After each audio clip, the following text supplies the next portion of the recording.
Black men commit suicide more than anybody else in America. They're the highest number of people who take their own lives.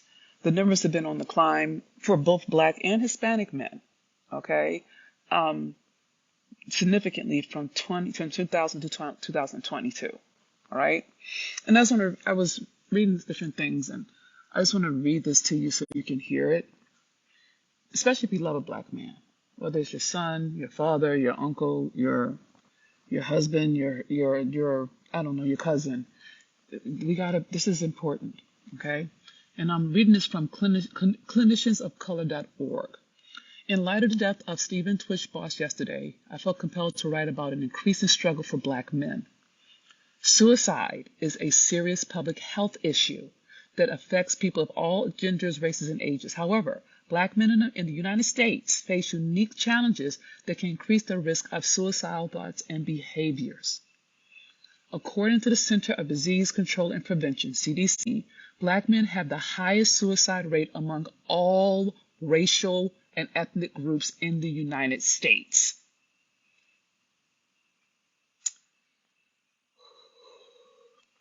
In 2018, the suicide rate for black men was 22.8 per 100,000 compared to the overall national rate of 14.22 per 100,000. Okay, so I want y'all to see that from 14 to 22 is almost double for black men than it is for everybody else. Okay, and then what this clinician goes on to say is that black men have a higher risk of suicide because they are likely to experience discrimination, poverty, and violence. Okay, all of which profoundly impact mental health. And black men are less likely to seek mental health due to the stigma of being weak or being thought soft.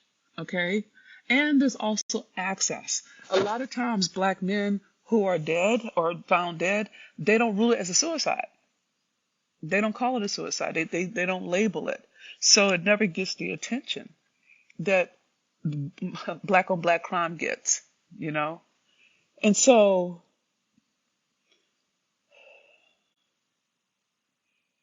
I'm just trying to breathe through this. And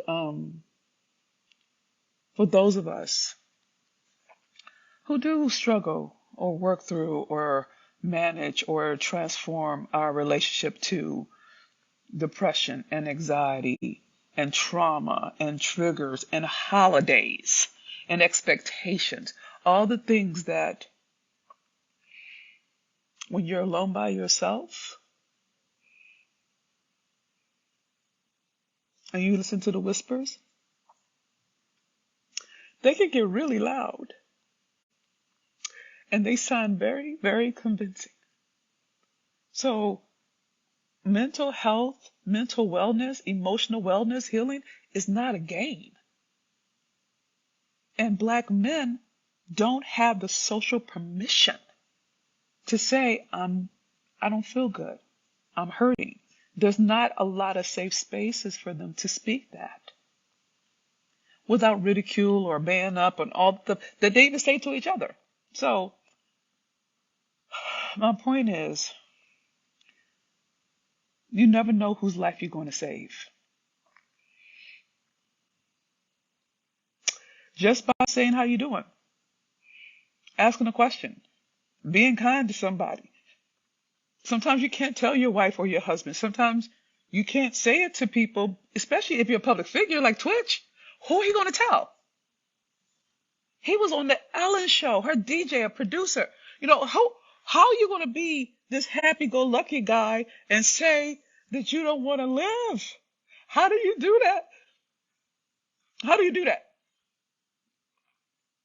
Where's a safe space for that? And now he has 3 babies, a beautiful wife. They had this beautiful engagement. I mean, everything. If you looked from him on Instagram, he looked happy. But not every smiling face is a happy person, right? So for those of you who care about black men, check on them. Get in their face. Get in their business. Ask the hard questions. Because somebody has to do something. We keep losing them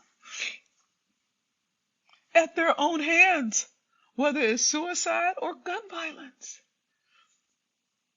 And all they're asking for is help and some grace and some compassion. And and the way they say it doesn't always communicate. So, you can't, it's just,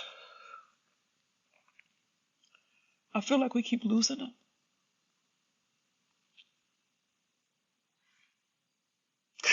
And I'm frustrated with it.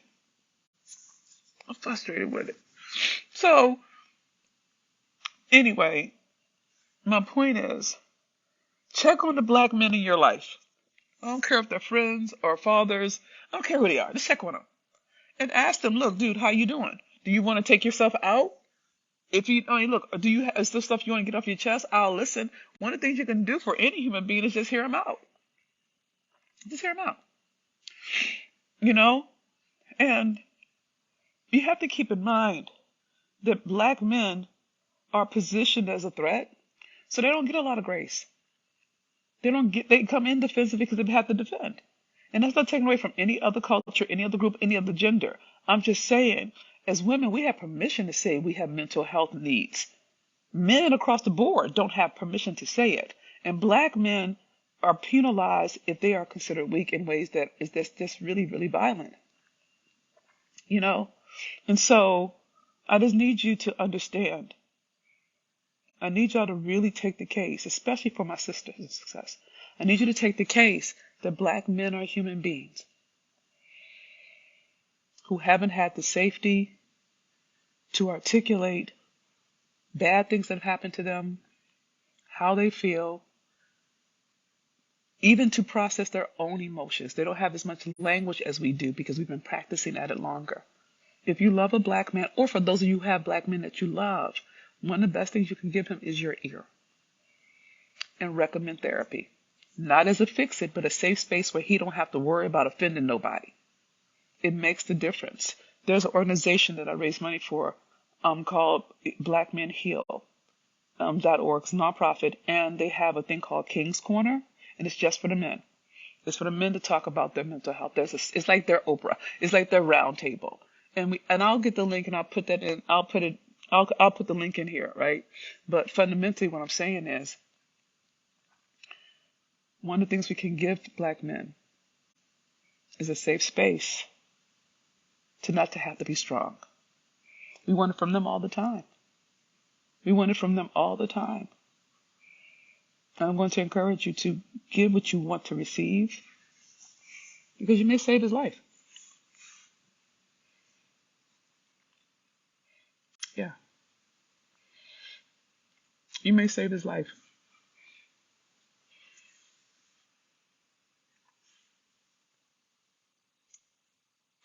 That's all I got.